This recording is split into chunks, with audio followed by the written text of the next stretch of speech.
Hi everybody, welcome back. I'm Uncle Dyce, aka Malume, and this is another episode of Creative Lens. Today's episode is a special one of our special editions. We have a very interesting guest today.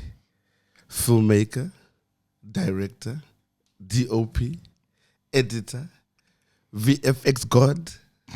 We have the man, the myth himself, Mr. Royd. Welcome to the show. How's it going, guys? Thanks for having me. Wow, it's good, man. Happy Sunday. How you doing? It's Sunday. It's sunny outside. My phone is overheating in the car. I can't complain. Oh man, welcome. Christian was like, "Yo, you've got to talk to Royd. He's the VFX guy. If Royd is happy on set, then he said everything else is good." How have you been? How's been the city? How's been work? How's been the year, man? Yo, shout out Christian firstly. Hey, appreciate that. It's been crazy. This year has been, I don't know. I felt like we've just blossomed this year and started to, build things. So yeah, I'm just really content with how this year has gone. Yeah. And now as winter treating you, did winter treat you well? Sorry? Did winter treat you well? No, winter was a time for depression. Yeah, I know, right? Like winter was... We hit a slump in winter, but we made it out. Yeah, winter was... And I just still feel the city is still cold, man. Like, after 5, during the day it's sunny, and then suddenly at 6, it's like Cape Town says, "Hey guys, we're back to this cold weather, man." It's true, but then you also always want to be outside at 6, because that's when the skyline is like... Oh man, I can only imagine, man. Ray, thank you for being here. It's we're really excited. I'm really excited to have you. Long time coming. Perhaps let's start from the beginning. Let's start from who is Royd. Let's start from there. Royd is first of his name. I haven't met another Royd yet. It's trademarkable, but no. I'm Royd Ringdahl. I'm a director in Cape Town and the world. I've just been out here working in the film industry for the past couple of years, doing our best, making music videos, commercials, shorts. And how's that been going? It's been going really good. Hey, we've been picking up traction recently. You know, like when you're working on the sort of outsides of the traditional film industry. Yeah, it's kind of about it's about community and building this community, this team of people who you can trust. Wow. So that's been a process and something that like you won't have from the very beginning. So like moving to Cape Town was like a shot in the dark for me. Wow. How so? So let's go back to that. Just pause on that. Moving to Cape Town. Where are you from? Which part of South Africa are you from? I've been all over. Born in Welkom, Free State. Then as a lighty, I was there in Umhlanga. But I formed my personality in Joburg, Krugersdorp, Roodepoort side. Yeah. Shout out any West Rand users out here. So we're in school there, like, so how old are you this time? Like when you were developing your personality, say, was it grade 5, grade 6, grade 8? What's that? Yeah, I feel like I'm ADHD though, so like I'll have a new personality every couple of years.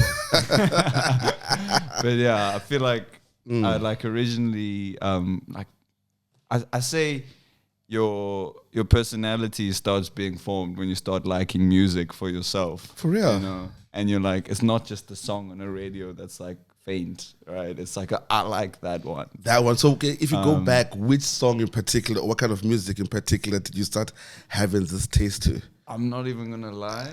The first song I ever liked was Rihanna, Umbrella. Wow. And why is that song?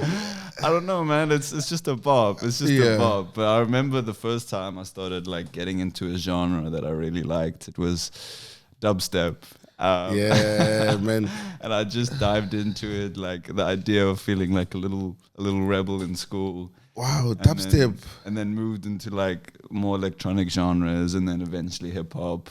But yeah, it was kind of like me and my friends at that time, like where our personality grew from, like what we were excited to talk to each other about from the start. You arrive at school, we'd be like, "You seen this song? You seen this song?" And that's kind of kind of like a big part of my personality and a lot of my friends' personalities. Did you play sport in school? I did. That's probably the biggest part of my identity while I was at school. Like every kid, I wanted to be a football player. So what number were you in? Like what football people? You're striker, goalkeeper? I was number 11. I was there on the left wing. You know, pace, Gareth Bale type, cut in, strong right foot, left foot. Don't ask. Okay, yeah. So you're actually a soccer player. Wow, Yeah. I would never have pictured that. Yeah. I think maybe basketball or tennis. We live in South Africa. Okay. Oh wow. So did you play? Was it school team level? I mean, how much of soccer did you play at the time? I played school for most of my time while I was in school, and then in the latter years of high school, I played in academies. And wow. Yeah, that was quite fun. I enjoyed like the regiment of it, the consistency of it. So where did you stop? Hey, you know, if I would have made it, if this knee. Nah, it's kind of like I like reached the crossroads of academics versus sport, then matric. Yeah. And my mother's a science teacher, and she was like, okay, I know. You're never going to get away with that. You're never going to get away with anything. Yeah, but so now we just play for fun. So, were you into sciences? I was heavy into science. I studied engineering in the end. What? And yeah, I loved it. That was my number one subject. Ah, wow. So I mean, so engineering as in varsity, I take it? Yeah. And was this in Joburg? This was in Pretoria. In Pretoria. I moved to Pretoria as soon as I finished high school, and then spent the next 4 years there. Wow. Yeah, right next to the Pretoria Boys High. What? Yeah. So did you ever practice as an engineer? I mean, not in an official like job capacity, but we had like thesis projects that where you need to work in industry. Okay. So I did a couple of projects in industry that way. Yeah. Wow, I mean that's a whole plot twist. So you graduate, you're an engineer. Where does film and all the other thing come in? At what point does that come into the picture? So it's kind of a crazy but simple story at the same time. Yeah. Like I always enjoyed movies growing up, but I wouldn't say I was a film stan, you know. Yeah. I kind of Krugersdorp, my parents, all of their family friends. I didn't know a single person that like was even in the creative industry. Crazy. It didn't seem like a career path that is even viable. Like that, they do that stuff in Europe, you know. Yeah, true. Yeah. But I always remember watching commercials and being like, "Yo, they can do better. Hey, I could do better." Wow. So I think it comes from like a place of arrogance originally, being like, "This is easy." Yeah. That when I eventually started, I was like, "Okay, this is hard and challenging and rewarding." But basically, I made music like in school, and that was my like sort of creative outlet. And I eventually stopped when I got to high school. And then while I was in, I would make like little soccer edits actually. Okay. Like I would do like little edit compilations, name our skills and tricks 2017. So what are you know? editing at this time? What software are you using at this time to edit? I really couldn't tell you. Like whatever. iMovie, whatever was there at the time. Like just some random downloaded application, free application online. And so I kind of taught myself how to edit or at least cut. Okay. While I was in school, but it didn't seem like a transferable skill into life at the time. And then when I was in uni, I had like a couple of friends who like turned out to be pushing the music still. And there's always this question of like visuals, you know? And I remember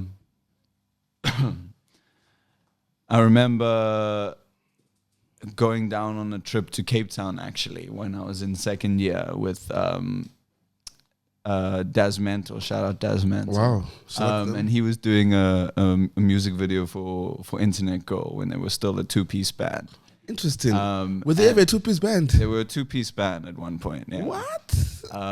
And I just went down to Cape Town. They were just like, "Hey, you wanna like a little type holiday thing?" And I watched them do this music video, and by the time they finished, I was like, I'm certain I can do this. So the next time the music video question came about, I was like, I'm gonna shoot this thing on my iPhone and we're gonna go. Edited it same day, and I just loved the process of like, you know, staying up all night, finding the cuts that work. And this is kind of in the like bedroom pop era, where it was very forgiving to like the style of shooting, like kind of that DIY style of shooting was almost the aesthetic of the time. So it felt like quite easy to accomplish and be proud of your work almost instantaneously. And it just sort of progressed from there. Like a little bit of budget comes in. Oh, we have 2,000 rand to do this music video. And then just YouTubing it all the way, using friends' cameras, using friends' sisters' cameras. But I suppose where I like really found my stride, or at least learned the most, is actually during lockdown. Wow. I had shot a video for a local indie artist, also from Krugersdorp, Timmy Afilaka. Wow. And we had shot this music video around town there in Joburg. And I had all this footage and I didn't have a narrative. So I was shooting on an iPhone at this time? At this time, I was using my friend's sister's little DSLR. Do you remember the brand? I mean, do you remember the... It was like the a Canon or something. Canon, yeah. okay. I couldn't tell you the model. I couldn't tell you the settings. I barely knew. And I had all this footage and I was there in lockdown with all this time, and time felt infinite. And I was just like, I'm going to attack this edit as hard as I can. And like, I've got nothing else to do. Let me do as good a job as I possibly can. So are you teaching yourself how to edit? Yeah, I'm basically teaching myself how to edit and like compose and like do effects and things YouTube, like that. I take it. Yeah, YouTube, late nights, coffee in hand, blanket on the legs. Wholesome stuff. And it took me like 3 months to edit that single music video. Real. And by the end, I put it out and I was just very proud, and I knew that like this is something. So is the video still out somewhere? It's still out. Wow, okay. Let's just pause there a bit. So you self-taught, right? Yeah. At this stage, and you're watching YouTube. Do you remember the application you're using to edit this? Was it like Final Cut at the time? I transitioned to Premiere Pro pretty quickly, and that was just off a recommendation from a friend. And it's kind of like it's the sort of industry standard. Yeah, exactly that. But as far as cutting goes, like literally any application will do. Like DaVinci right now is doing the most in terms of free software. So I'd highly recommend that to anyone who's just looking to cut. Yeah, man, because I think I saw Uncle Sniper was just showing me some tricks. He was on the free edition too, and I was blown to point. Like for a free edition, I was like, nah, that goes in hard. So you put the video out after 3 months in COVID. So was that? So just take a step back. Yeah. So you shoot Internet Girl. I mean, you see this happening right in front of you. You take interest in doing this. How does the next shoot happen? Do you go out looking for it, or you just like, how did that happen? I mean, I was still studying at this time, so it was academics first because I'm a good boy. But you know, you have that creative itch that always kind of pokes at you, and you get excited about ideas. And I think the thing that kept me on my toes, like wanting to do things, is I would watch every music video that came out, and that's just kind of something I've done for the past half decade. Wow. And you know, you have your friends or your friend circle or your local artists. Yeah. And usually that music has like some sort of special sentimental place in your heart because it speaks of the area or it's a style that's being pushed in your community. And it creates like a genuine care. Yeah. And then from that position, I just approach artists and being like, hey, can I shoot this thing for you? And yeah, we would just talk it out from there. And when it's coming from like a genuine place, often these artists, especially like the sort of smaller artists, will will invite you in and, you know, let you into their minds, and you kind of just formulating ideas from there and then doing your best to execute. So this is your first music video out, 3 months edited. It comes out after 3 months. And where do you go to from there? How's the reception of that video leading to the next piece of work? The video got like 1,000 views. It wasn't a smashing hit, but it was interesting because I think if anyone knows Anthony Fantano, the Needle Drop, he reposted the video immediately, and I was like, that was kind of the affirmation I needed at that time to just be like, okay, this video, no one really saw it, but you know, people still think it's cool. Yeah. And to this day, it's like some of my like high school friends are still like, yeah, that's the one I like. So decent reception and just keep moving forward essentially. From there, so what's the next project from there? I can't remember, but I did a couple more Internet Go videos. Just there in uni, figuring out ways to shoot these things, low budget. I think the moment when I realized this could be a job was we did this video for Be My Guest for Internet Go. Yeah. It's this crazy like go-kart epic. Yes. They're fighting over this girl. And that was also, at this time, they had gotten signed and they had a little bit of a budget to put forward. Okay. So we back to back shot these 2 videos, and like to me it's interesting now, like we get these objectively large sums of money put forward for a video and we say, oh no, can't do it, it's not enough. You know? But you're working on smaller budget. But then I was used to like, hey, you have 500 Rand for this music video, you It have works. 1,000 Rand for this music video. So when I got those first small budgets, I was like, we're gonna flip cars, there's gonna be burning fires. Like it was endless. And I hadn't started working with producers yet at that point. So there was no one to keep me in line. So anything I could think of, we would go and try and do it. We'd you know, send that email, we'd make that call. So we shot this video in Neisner for next summer, where we like flipped this car on a public road, just the 4 of us. And then we did this go-kart video. And that was the first time I like did a video where I wasn't shooting it myself. And that's where I realized my my base and where my skill comes in terms of like definition of role. And I was like, okay, directing is what I want to do. And we worked with a DOP for that one, and we just had a blast shooting it, renting out Airbnbs, ripping up the room, completely changing it, hiring out SWAT corps, and just going ham on go-karts. And after that, I was like, okay, I'm pretty sure this is what I want to do. And I was proud. I was proud of my work, and I thought other people would be too. And at that time, like, there weren't a lot of people like making moves in the music video industry that were young. So I was at this crossroads of like, okay, do you apply for engineering jobs or do you just somehow try and find a way into the film industry? So I remember like I used all the money in my bank account to just buy a one-way ticket to Cape Town. Yeah. Because at that time I didn't even know there was an industry in Joburg. Seriously? So was it Cape Town? Was it because Cape Town you'd come here before? Was it you identified Cape Town as this place? I know Cape Town is the film paradise. So you were just like, I'm going to Cape Town. It was completely uninformed. It was based just off vibes. Wow. I kind of knew of Cape Town as the sort of cultural capital of South Africa, even though I don't know if that's true anymore. No, it is.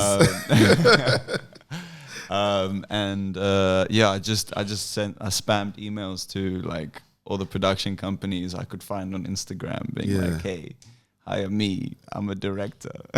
Okay, cool. So then, how does so you come to Cape Town? How does that play out? Tell us your Cape Town journey. So I got here. I landed up doing a bunch of interviews for production companies. I landed up signing with one video cartel, and I worked there for 6 months as a creative researcher and editor. And that kind of just introduced me to the traditional side of the industry. Yeah. Like I arrived, and in 2 days I was on the biggest set I'd ever been on to that point.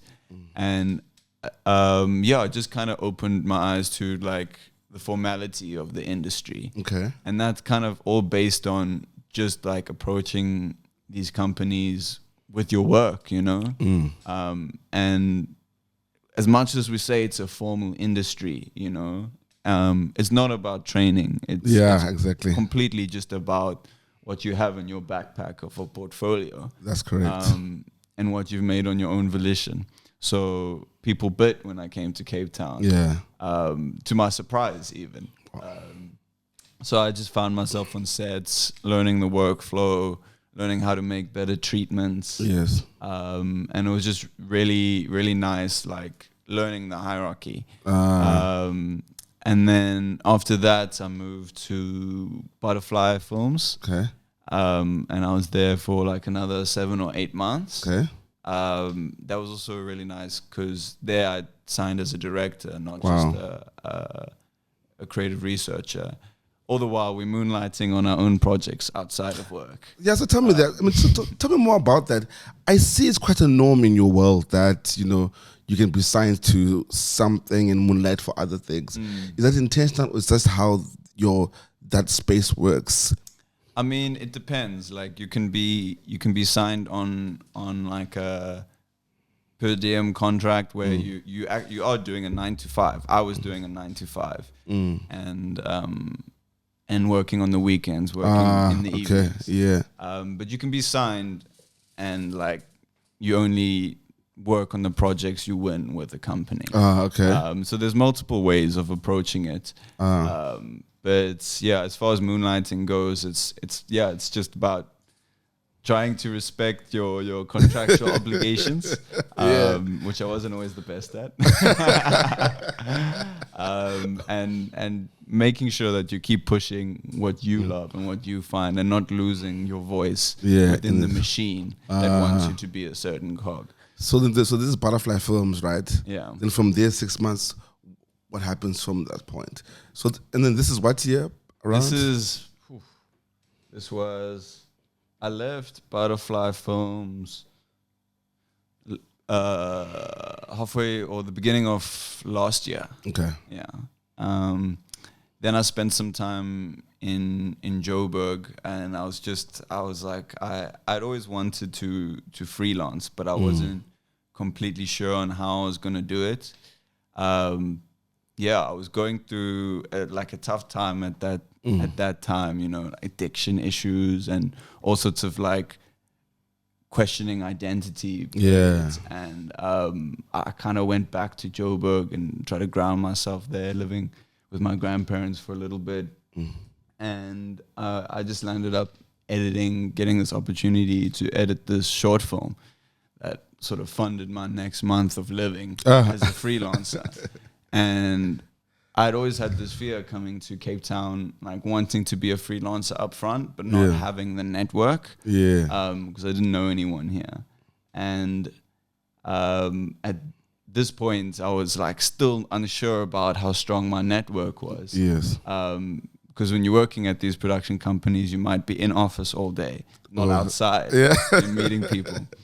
And so I was editing this film that would pay for my next month of rent in Cape Town, living there. And I just said to myself, hey, if you can make it through the month after that, you continue freelancing and you don't sign. And that just rolled into the next month and the next month and the next month. Because you're outside, your network is growing. Yeah, exactly. You meet this dude in a park, you meet this guy at the cinema. Yeah. And you're open and you're loving. And it's sort of just blossomed from there. And I've kind of produced more work than I ever did previously at production companies, like moving independently. Wow. So there's, you know, like, listen to your story, you know, and there's, I love it because there's so much moving forward, that's there, and just believed in yourself. How was that for you in terms of imposter syndromes? Because one of the key things I keep hearing a lot of people talk about is imposter syndrome. Am I really good enough? I think that's really almost every creative question. What's your take on that? So during this time, how were you feeling about that? I've always had a self-confidence, to be fair, and it's the validation of your work from other people where the disconnect comes. But imposter syndrome is real, and it'll fuel you sometimes. Yeah. The reality is you have to like what you do, and if you like what you do, someone else will too. Because we're humans, and we have the same themes like flow through us, and it's the same almost like creative spirit that we draw from. So if you telling a story and you feel genuine about it, and you have this anxiety of your imposter syndrome, as long as you're satisfying yourself, the audience will eventually listen. Bound to that, I think imposter syndrome is a helpful thing, unless you're not moving. If you're not moving, I know a lot of people struggle from that too, feeling like the work is good enough to put out. But it is about just keeping moving forward and knowing that nothing will ever be 100% perfect. But as long as you're moving forward, you're making progress. Oh yeah, man, that's actually beautiful. Internet girl, how did you meet? And we spoke about this a bit earlier, I know. But what's your journey with Internet Girl, and how did that relationship develop? So Matthew and TK are like childhood best friends of mine. I met Matthew in grade 5. What? And I met TK in like grade 7. Wow. And we always just kind of gravitated towards each other because of this aforementioned interest in music. And we would make music together. We would we'd stay up all late night watching the live streams of the ultra events, and we just had like a really genuine crazy passion for music. And we kind of like through the years went apart and came back together again, and it kind of just worked out for us all in the end, being in same cities or like relatively close vicinity, that we kind of understand each other creatively. So it's been like a very, very natural collaboration with them, and I'm like constantly in awe of their talent. So it's really, really easy to work with them. Wow. That's crazy, because I did see that you've worked on a lot of projects. Perhaps we could just jump into the most recent projects you did. Maybe just starting all the way from Role Model. How was that process? Oh, I loved Role Model. Role Model was an insane production.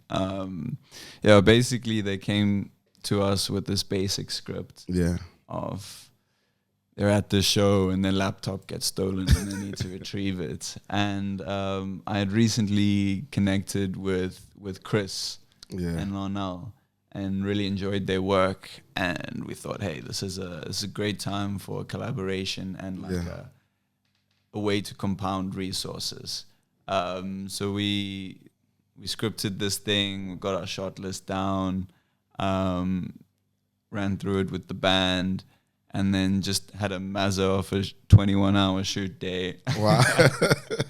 Shooting essentially 4 music videos in a day. 4 music videos in a day? Well, they're mini music video scenes. See, that's 4 they're unique scenes. Wow. So it's quite uncommon to like shoot that many locations in a day, but we just kind of communicated to the crew and the people involved that, hey, this is something we're really passionate about, and ran through it with them, and everyone was on board and epic. So shout out to everyone on that team, Vahid and Ayanda, who I've stayed working with. And like you kind of on shoots like that, when the chips are down and it's, you're overtime and shit's hitting the fan, and you just got to make sense of the end of the day. Having those people who you can trust close to like come through for you was was really, really powerful. But that was one of the first shoots I did where while I was shooting, I knew it was going to be really, really good. So yeah, that's kind of the production side of that. And then we spend a lot of time in editing, making that the product it was in the end. Wow. And from there, and how about Cokehead? Oh. That's crazy. So I'm like, we all kind of Playboy Cardi fans. Yeah. And that Dial-It project is something that we've like gravitated towards forever. Yeah. And I'm like yourself. I'm someone who really enjoys contrasts and black and whites. Yeah. So we always had this party scene scripted. But I thought it'd be like really fun to shoot it on like multiple formats, like film and digital, and then just live in this kind of graphic world of contrasts and grunginess. So yeah, we kind of got together a bunch of internet girl fans, pitched them this idea, and we shot it. So for me, what I want to know, take us through the process. How did that crowd become that crowd? Like, how did you work on that? Just take us through your process of how you gave it depth and volume, because it felt so like it's a whole crowd going on. Just run us through that a bit more. Well, I'll say that what you see in the product looked nothing like it did in real life. Shout out the crowd though, great listeners. So it's firstly it's like you got to, when you're shooting lots of people, it's about crowd control. Firstly, you got to understand where your frame lines end and what's important to the frame and what's not. A lot of the time people will look at the scene and judge whether it's like a good scene or not. You know, it's got to be eyes on the monitor all the time. So we kind of coerce people into certain positions to kind of trick the camera view into being as expansive as it was. And then it's just blending modes and post-production replication of people in different areas, just to add depth to the scene. Because I knew for that scene I really wanted that opening wide shot to give like a sense of scale. And then the close-ups are a bit more off the cuff. And shout out to Vahid for that. Like, we really pulled through. And we landed up shooting that scene in like less than 45 minutes. Wow. So yeah, it was a really fun one. Quite nerve-wracking at the time, because you feel like you're losing control at certain points. But if you're getting the shots you need, and you can find a way in post. So how do you see it? Because for me, like, that's the chat, is what you saw and what you brought out before you even shoot. Your reference points, what do you see in your mind? Like, what does Royd see at this point when he's closing his eyes saying, this is what it will come out looking like? So you never, you have like what you shoot for, right? And I always try and shoot for the stars, and I never quite land there. Maybe we land on the moon, right? So I think it comes from a research perspective first. What can the scene look like? And I spend a lot of time like researching before I shoot things, looking for inspiration. Like, we have these idea of creatives and directors at these like auteurs and like aliens essentially that have these completely unique creative ideas, when in reality like 99% of the time it's just a mixed mash of good references. Like, I always refer to it as you got to find your Rubik's Cube of references. You got to find your colors, your reference points, and then you rearrange that into a unique formation. But it's from pre-existing elements. So for that music video, I really liked a lot of Matilda Finn's work for The Weeknd, and how she framed crowds and how she used light, as well as the Cardi reference. And then you just from that point, you imagine it up. You got your scene, you got your location, you do your location scouting, you do your pre-visualizations, you do the math. Yeah, the math bandit. Yeah. And then you hope for the best. And what's crazy, like, it makes sense that you're an engineer. I think so. Yeah, because I like when I'm also like shooting or doing stuff, I always base my thinking off being an engineer first. Yeah. You can't really take that away a lot. And the more I'm listening to, the more I'm like, yeah, you have to be an engineer. Yeah, it makes sense now. But you have to frame that. Oh wow, that's crazy, man. Just listening to you. And now we are going off to the next one, the crazy one. Video of the year. Internet girl. Where the might be. Wow, man. That video is bananas. That's the best video out right now. Of like in a long time, what you and the team did on that video, it's a game changer.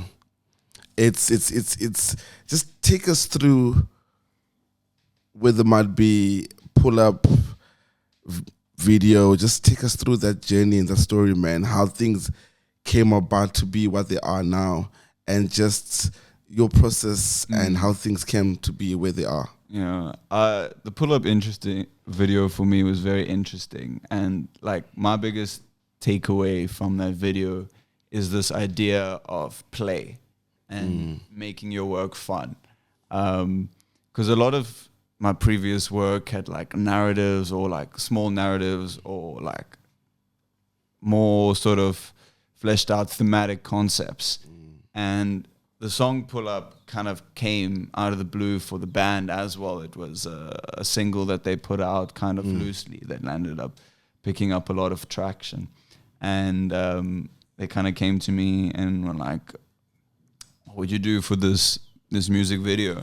And I kind of saw it as this one-off song, not part of a larger like visual theme. Like Role Model had like, was a series of songs that interlinked, but Pull Up was kind of a new sound for them, and almost a shot in the dark. And from that place, I was like, I kind of just want to have a shot in the dark creatively on this one, and not be too heady with it, and embrace this idea of play in the video by just doing the coolest things I could think of. Wow. At the time. So yeah, I loved the pause in the initial part of the song before the first line comes in, and I had seen this Gestaffelstein music video. Yeah, crazy. That he had done of this like man in this void falling, and I kind of immediately linked the dots and was like, wouldn't it be crazy to have TK falling, and then mid-air says the first line of the song before falling to the ground. Wow. And the whole idea kind of just bled out from there, and we kind of used the opportunities and resources we had in hand, reached out to some really, really talented filmmakers in Moscow. Yeah. And we just collaborated. Shout out Gubko, GL, George. Shout out Mark Miller. So are this all the resources you used out in Russia, from Russia? Yeah, I mean, well, we shot in Cape Town and in Moscow. Moscow, okay. So it was kind of like a split team. Yeah. But we needed the concept to be cohesive. So yeah, I kind of just linked with some filmmakers online in Moscow, and we all got really excited about the idea. And kind of embraced the not knowing of where it could go. But yeah, it was a video that kind of expressed this idea of play for me. I wanted it to be as eye candy as possible, as visually playful, using as many effects. And that you did. And that you did. The scene where he jumps on the water and that splash, that's a dope scene. Yeah. That's very good cut. Shout out Shelby for that cut. Yeah. Wow, no, that and yeah, that's really a strong scene. And how you feeling about the work, man? That work is beautiful. You guys just really, really, really killed it. I can imagine what the mood board looked like. How was that? Oh, Was it was actually one of my like more simpler treatments. Really? Yeah, but we just wanted to play on the fact that the song itself is quite slow for like a hip hop song, and it has this like rolling kind of synth to it that for me like immediately lent into the world of like extreme slow-mos and like these sort of cold blue and gray tones. And when you merge those two, what do you get? You get water. So also something that's just great on camera in slow-mo. So we were kind of just playing with all of these elements of I kind of wanted it to have a grungy feel, but then at the same time, a high fashion feel. So I was like, okay, let's combine these studio worlds with a more gritty exterior and kind of show the duality of the two, of TK himself, and like how his music is high art, but at the same time, very rebellious. Yeah. Wow. And speaking of which, the part where TK is falling through, how was the shot? Like, was your strings, how was that taken, that part? That's crazy. Like how do you even think of that? I'm thinking to myself, how do you shoot that? Completely practically. Yeah.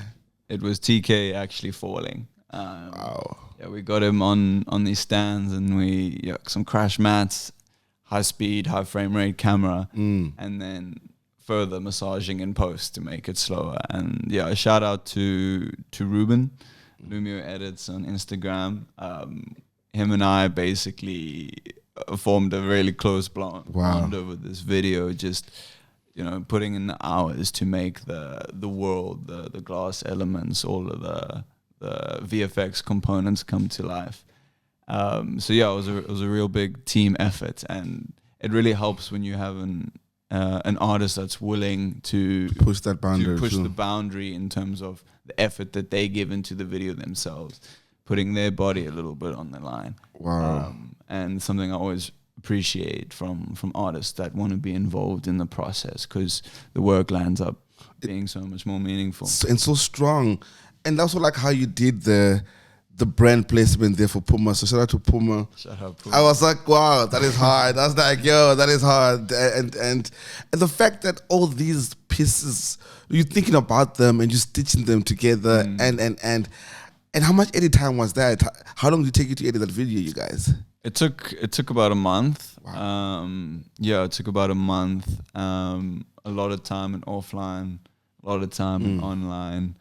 And I kind of just reached out to like a bunch of friends for specific things that I knew I wanted in it, because I kind of wanted it to be a piece that kind of showcased our community. And everyone was really on board. Like shout out Luke, shout out Zahir from Strange Love. Everyone just did their part and did it to the best of their abilities. So your post was a challenging thing, but it always is when you're doing something new. But yeah, Ruben and I kind of made a little war room, and we just went at it night and day for 2 weeks. Wow, man. Wow. No, man, shout out to Internet Girl. Shout out to everybody involved in that project, man. That's beautiful.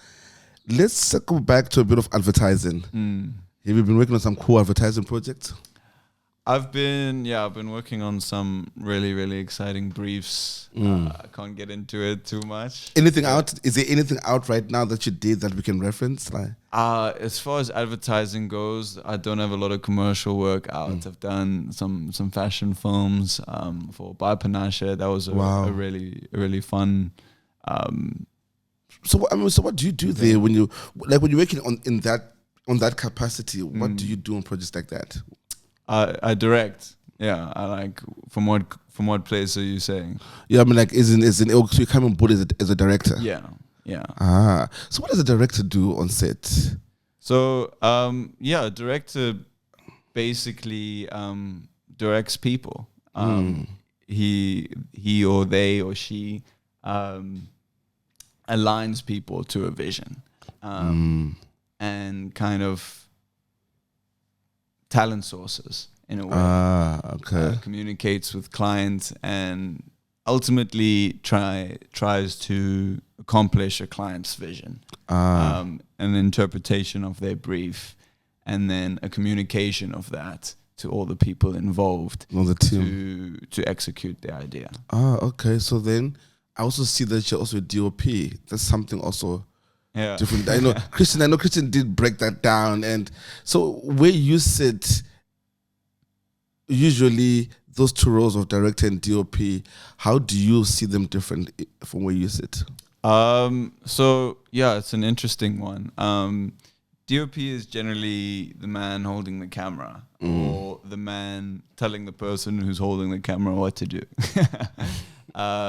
They're camera specialists. It's lighting, it's angles, it's an interpretation often of what the director's feeling is towards something. The director can be as specific or non-specific as they want. It's kind of the DOP's job to interpret that into the visual medium. So it's a relationship that's, for me, kind of one of the most important on set. And it's one that varies on every project between every director-DOP relationship. One might be a little bit more controlling, one might give a little bit more free reign. There's no like one way to do it. Which kind of like just speaks to the fact that we have these like specific roles for people and specific departments, but the reality is, if you're doing the work, it doesn't really matter what the title is above, right? Like I'm a director first and foremost, but I do enjoy holding the camera sometimes. So I often tell my DOPs, are you like okay with me operating here and there? So if it's like a specific shot where it's sometimes quicker to do the movement I'm looking for rather than communicating, I might pick up the camera for that. But I would say DOPs are like one of the, usually I say the DOP is the coolest guy on set. And in Cape Town that rings true. They're always some extreme sport hobbyist, some crazy individual. Wow. Come to think of it, like the more you say that, I'm like, the other crazy ones, right? Yeah. The coolest ones. And just looking at the industry to date and how things are playing out, how would you advise upcoming and younger filmmakers? It depends like what you want to do in film, but it's kind of what everyone says online. Just do it, man. There's the barrier of entry has never been lower. It's never been lower. The barrier for distribution has never been lower as well. We all have some form of a camera available to us. Yeah, true. Whether it's your iPhone, whether it's your friend's iPhone, whether it's your mate's webcam on his laptop. There are infinite like possibilities of filmmaking and no excuses. So I would say, just dive into it and don't think about the reward. Think about, am I enjoying this process? And if you are, keep that sentiment true, because that will take you further than any goals-oriented thinking. Okay, interesting, very interesting. And what do you do in your off time? What I do in my off time, if you ever go off. If you ever go off. I'm learning to be a more rounded person. I play sports. I enjoy hanging out with my friends. It's a pretty easy lifestyle. I mean, like, I'm pretty sucked into the film world, so I spend a lot of time just online. I'm a big history geek. I just enjoy exploring themes, people, and cultures. What you watching right now? What am I watching right now? Recently, I've gotten into these tech bros who have this comedy show that tours around America and all these tech states and these Google and Microsoft employees. Yeah. are the members of the crowd, and they kind of just bring them up on stage and roast them. And it's kind of interesting to me because it's like a alternative life path that I might have followed. Yeah. Oh wow, that's crazy. And in part 10, what will Roy like to leave us with? That's a tough one. It's gonna sound cheesy, but it's all love. You just keep love first and foremost. Your goal every day in life, showing people love, not expecting to receive it back, and things will go smoothly for you in life. Stay creative, use those muscles, and if you can express your love in this filmmaking context in any way, it's meaningful, and and will be meaningful for other people. So spread the love. No, Roy, I just want to say thank you very much for coming onto the show. And what's your thoughts on the show? I mean, now that we're here. Oh, I love it. Podcasts are something that's always been very interesting to me, and I love the dicey and black and white. Thank you, Monica, on it. It's an open platform for other creatives to share their ideas and their experience in the world. So I've got high hopes for where it can go. No, thank you very much, ladies and gentlemen. Thank you, and today's guest, Roy, came and blessed us. Thank you once again for being here, brother. And we out from Creative Lens, and I'm Uncle Dyce, aka Malume. Peace. We out.